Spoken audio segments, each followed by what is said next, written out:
It is our thoughts, words, and deeds, the most quieted, elemental, day-to-day, trivial, inconvenient, and insignificant levels of inquiry that have the most profound impact on our true human potential.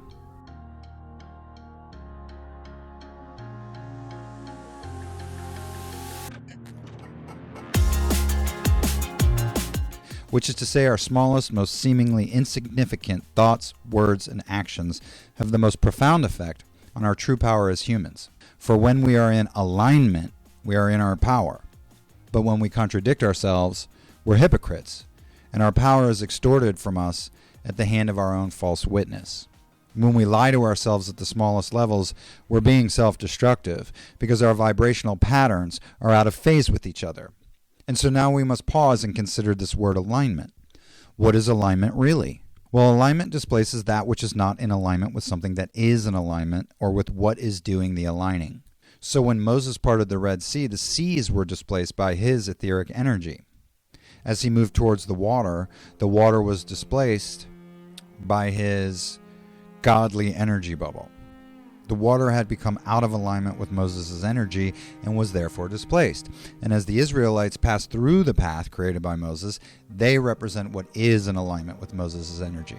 And once Moses and the Israelites passed through the Red Sea, the sea fell back into alignment with what it was before Moses and the Israelites got there. Their energy temporarily displaced that which was out of alignment with their energy, in this case, the Red Sea. And when I think about how much I love nature, and then stroll into my backyard, rescue 2 drowning moths and a beetle from my above-ground pool, give my crepe myrtle a hug and thank her for all the downloads she's been giving me lately, I am in alignment with my idea that I love nature, which is to say my thought, I love nature, is affirmed by my words, thank you for the downloads, and my actions, which were to rescue the smallest, most insignificant life, and tree hugging. This is all aligned with my words, I love nature. I am acting in a way that validates or affirms my words and my thoughts, I love nature. I can't proclaim a love for nature and then sit idly by while 2 moths drown to death in my pool. If I were to stand there and let them drown, I'd be out of phase with my love of nature, and this weakens my overall vibration or my aura. So when our thoughts, words, and deeds are not in alignment, our auras suffer, and we shift ourselves into something like one of Dr. Emoto's angry water photographs. So when we're not in alignment, we are in a state of disempowerment. We become a source of interference to ourselves when what we think is different from what we say, and what we say is different from what we do. We're sending mixed signals to our unconscious that we're out of phase. And these out-of-phase waves cancel each other out in what is known as a destructive interference pattern. The point is, when we're in alignment, our waves are constructive. When we are not, our waves are destructive because we're in a state of self-contradiction. So if you set an intention to be at peace and are meanwhile harboring ill will for the Biden hair sticker smiling at you through your windshield, your subconscious mind is trying to answer yes to both your desire for inner peace and your immediate wish for a rocket-propelled grenade, which energetically are quite discordant, as you can imagine. It's like trying to achieve peace through war, or screwing for virginity. It's oxymoronic and self-contradictory. So in this way, we program ourselves to be contradictory. And when we contradict ourselves enough, we eventually have so many opposing command prompts running in our operating system that our operating systems begin to glitch and shut down because we're contradicting ourselves. It's like what we see happening in times of war. Everything is about to shut down because we need a collective reboot due to all the contradictory commands being levied. This is also why everything we see is meant to create division and is an even deeper reason censorship exists. If they can divide us, they can shame us. And if they can shame us, they can censor us. And once they can censor us, we no longer say what we think or do what we say because we're self-censoring to avoid being shamed.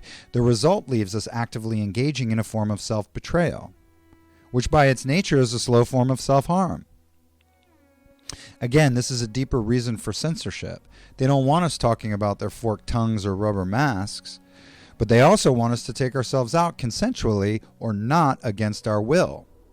They want us to agree to our own undoing, so they're brainwashing us into slow suicide by convincing us to betray ourselves at almost indetectable levels. And this is why every piece of content created by the MSM inspires cognitive dissonance, or is generally a form of gaslighting, with phrases like, Joe Biden is doing a great job.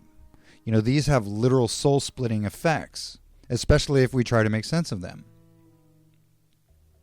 And why, though they know not what they do, we must learn to forgive the normies anyway. Not just platitudes, we actually have to forgive them. Because the theys, right, pulling all the strings, know that these tiny cracks that we suffer as a result of being incongruous will one day merge into a giant split that leaves our souls in ruin. They know this. If they can get us to live in a way that's self-contradictory, our mind will fracture, our souls will eventually split in half, and our body, mind, and soul will be incapable of mounting any sort of resistance to their dark intentions. This is what trauma does. If you're fighting yourself, you can't fight them, and you will have effectively neutralized yourself. But when you do the right thing in the face of great challenge to maintain your alignment, you upgrade what is possible for humanity based on your faith and congruity. If you stop traffic to let a turtle cross the road, you're not just helping the turtle, you're helping everyone. Because all humans everywhere know that a person can and should stop traffic to save turtles. It's the same as the guy who climbed Everest for the first time. He proved what could be done. And this is how being in alignment works. Especially if you're doing it under difficult circumstances. When you stand for what you believe in, you help align society. And when David slew Goliath, he didn't talk about how dangerous Goliath was. He talked about how great God is. He spoke faith, not fear. And this was in alignment with his desire to win the battle against Goliath. This is what we're doing by not betraying ourselves to stand for what's sane and logical in the face of being shamed and canceled. We're helping to align the people of planet Earth. We're taking them out of their incongruity and providing the guide rails to help establish congruity. This is what the meme wars are all about.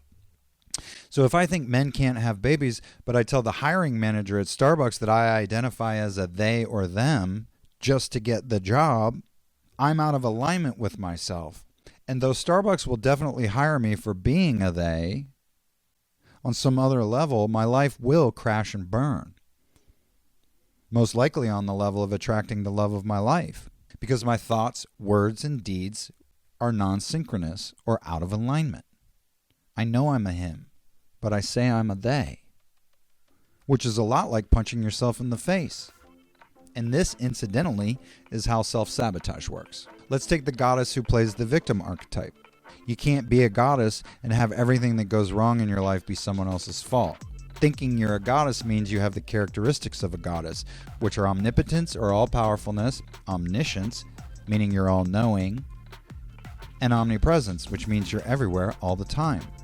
You can't be the victim of the cranky barista at your coffee shop and a goddess at the same time. That's just not how it works. That's not an alignment. And gods can't be victims. So one of the things people who are on the spiritual journey like to say is the path is narrow, but the horizon is broad.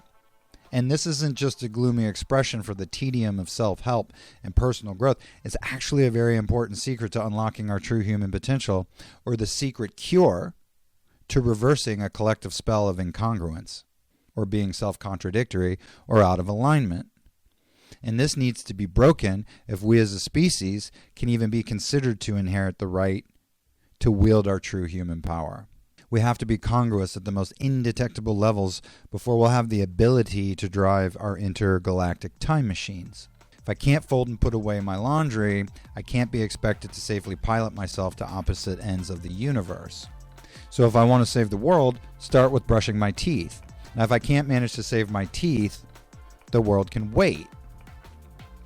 Not to be discouraging, it's just that sometimes there's a right way and a wrong way to do things, and you can't give what you don't have. And if you can't be a hero to your teeth, don't bother trying to be a hero to another person.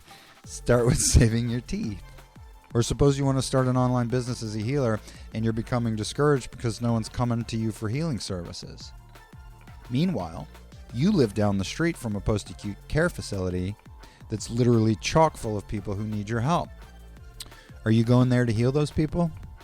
Thinking about a full-scale life transformation? How about making your bed? Did you make your bed this morning? The point is, if we truly wish to be or do something new, rather than making an excuse for why we haven't started yet, which is out of alignment with being or doing the new thing, why not just start building with what we have and be in alignment with what I want to be and do? Doing nothing in response to wanting to do something creates interference. Napoleon Hill said, "Don't wait. The time will never be just right. Start where you stand and work with whatever tools you may have at your command, and better tools will be found as you go along."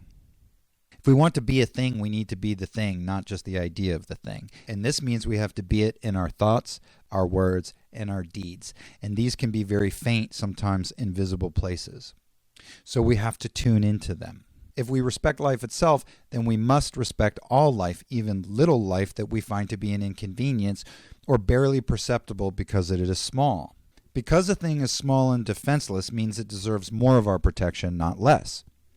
And to think the opposite would be out of alignment with being human, because we all as humans think small defenseless creatures need to be protected. So when we let something die because it's small and its life seems insignificant to us, we're incongruous with our true human benevolence and our true human power, and knowing that all life matters. All life. And this includes people who are suffering from the woke mind virus too. So the truth is, the deeper we go, the more complicated and difficult things become for us. Because for so long, we've been taught or practiced apathy to the minutia, the details, the little things. These require too much work and not enough reward in our society. We prefer instant gratification at a larger scale. Patience and deferred gratification are a punchline in this country. Ironically, this is where and how we break the spell of incongruity that leads to unconscious self-sabotage. We become congruous or aligned. We become attentive to the smaller and more inconvenient aspects of the world we want to see. There's a reason the devil hangs out in the details, and it's because it's a good spot for an ambush. We have to master the details, the little details, before we can accept the promotions we're also patiently waiting for. We're at the point in our history where we all want major promotions. We all want more say-so and control over how things work. We want more power to create the world we want to see in our own image.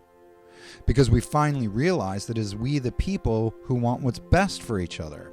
We are the true illuminated ones. We are superhuman. And now that we're getting rid of the brainwashed, programmed belief that we are in some way not enough, incompetent, or too immoral to be a lighthouse to others, we want that job. We want to take the obvious measures that will stop the insanity. I can't tell you how many times I've said, if I had Elon's money, I'd end world hunger in 48 hours and create world peace in a week. We are all becoming more self-empowered and frustrated by how stupid life on planet Earth has become. And true to form, in the inverted, ass-backwards war zone we call home, the best way to have the biggest impact right now is to focus on the smallest details in your life and make sure they add up.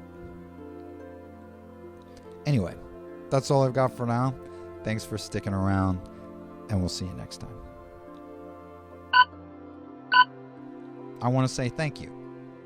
And I want to say hello and welcome, but mostly thank you to all the new subscribers to this channel. You all showed up at a really great time.